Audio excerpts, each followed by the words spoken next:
안녕하십니까. 탱탱구리 채널입니다. 코로나로 인하여 전 세계가 모두 어려운 시기입니다. 정부의 방역 조치를 준수하시고 항상 마스크 착용 잊지 마시기 바랍니다.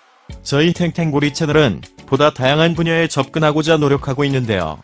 오늘은 연말정산에 대하여 알아보도록 하겠습니다. 생활경제 상식, 뭔데 이렇게 복잡해? 연말정산, 연말에 세금 하면 연말정산 바로 떠오르잖아요. 하나하나 살펴보도록 하겠습니다. 연말정산은 월급 받는 사람, 근로소득이 있는 사람을 대상으로 해요. 1년 동안 얼마를 벌었고 어디에 얼마를 썼는지, 혹시 가족이 많은지 등을 따져보는 과정이에요. 그런데 개개인의 수입과 지출은 한 해가 가기 전에는 모르는 거잖아요. 그래서 월급날 이 정도 벌면 세금을 이 정도 내야겠군 하며 일단 세금을 정해진 비율대로 떼어가고 연말에 정산하는 거예요. 따져보니 원천징수한 액수가 실제로 낼 세금보다 많으면 돈을 돌려주고 적으면 월급에서 더 가져가는 것. 그런데 버는 만큼 내면 됐지. 돈을 얼마나 어디에 썼는지, 가족이 몇 명인지는 왜 따져보는 걸까요? 세금 부담할 여력을 보는 거예요. 밥 먹고 출퇴근하는 데 쓰는 돈 같은 건 경제활동을 이어가기 위해 필요하고 부양할 가족이 있으면 지출이 늘 테니까요. 세금 낼 사람의 사정을 조금씩 반영하는 걸 공평하다고 보는 거예요. 지금까지 연말정산의 개념을 짚어봤는데요. 약간 싱겁게 끝난 것 같다고요. 소득공제와 세액공제가 포인트인데 한 번에 다 다루면 중요한 내용을 빼먹을 수 있어서 하나씩 알차게 정리해볼게요. 연말마다 헷갈린다. 소득공제. 이번엔 연말정산 포인트 두 가지 중 하나인 소득공제에 대하여 알아볼게요. 우선 공제가 뭔지 알면 게임 끝이에요. 쉽게 말해 아닌 셈 쳐준다는 뜻. 소득공제는 내 소득의 일부를 소득이 아닌 셈 쳐준다는 말이고요. 공제해주는 게 많고 많은데 몇 가지만 꼽아볼게요. 비과세소득. 처음부터 세금 안 매기는 소득이에요. 식대 10만원이나 보육수당 10만원 등 딱 정해져 있어요. 근로소득 공제. 1년 동안 번 돈에서 비과세 소득을 뺀 걸 총급여라고 하는데요. 정부에서는 총급여에서 일정한 금액을 기본으로 공제해줘요. 기준은 총급여가 얼마인지에 따라 다르고요. 일하는데도 돈이 드니까 그걸 소득이 아닌 셈 쳐주는 거예요. 인적공제. 부양하는 가족이 있다면 한 명당 150만원을 공제해줘요. 만 70세 이상이거나 장애인이라면 추가로 공제되고요. 카드, 현금 소득공제. 신용카드, 체크카드, 현금 등으로 쓴 돈 중 일부를 공제해주는 거예요. 전부 해주는 건 아니고 총급여의 25%보다 초과해서 쓴 돈을 공제해줘요.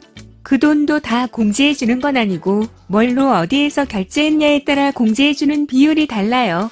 예를 들면 신용카드보다는 체크카드, 현금 영수증 공제율이 더 높아요. 대중교통이나 전통시장에서 쓴 돈은 40%까지 공제를 해줘요. 이외에 교통비나 전세자금 대출 갚은 돈 등 개인마다 다른 부분이 많으니 국세청에서 살펴보세요. 이렇게 뺄 거 다 빼면 그제야 세금이 결정돼요.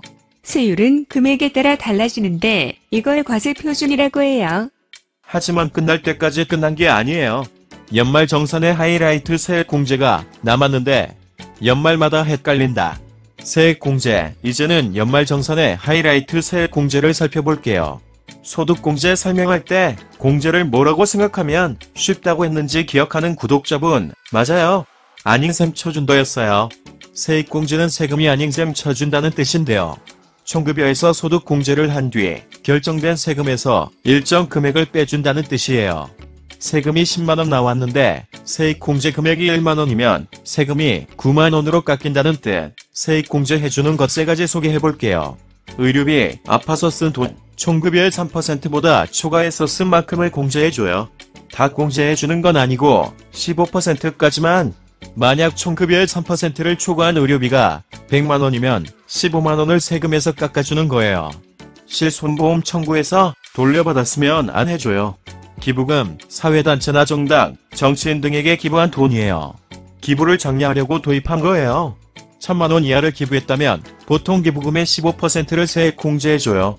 1000만원 초과는 30%, 올해는 코로나19 때문에 둘 다 5%포인트씩 올랐어요. 연금저축, 개인이 따로 드는 연금이에요. 매년 붙는 돈 중 400만원까지 세액 공제를 해줘요. 공제율은 소득 수준에 따라 다르고요. 1년에 5,500만원 이하를 번다면 최대 66만원을 공제받을 수 있는데요. 목돈 쓸 계획을 신중히 따져보고 드는 게 좋아요. 노후 준비를 위한 거라 55세 이전에 해지하면 세금 내야 하거든요. 이외에 자녀 수에 따라 공제해주고요. 일부 보험료, 교육비, 월세 낸 것 등도 공제해줘요. 각각 기준이 다르니 잘 찾아보면 좋아요. 이렇게 세액 공제까지 하고 나면 진짜로 낼 세금이 결정돼요. 이걸 월급에서 1년 동안 원천 징수한 소득세와 비교해 돌려주거나 더 가져가거나 하는 거예요. 이상 연말정산에 대한 내용을 모두 마치겠는데요. 영상이 도움이 되셨다면 구독과 좋아요 꼭 눌러주세요. 그럼 오늘도 행복하고 즐거운 하루 되십시오. 탱탱구리 채널 끝까지 시청해주셔서 감사합니다.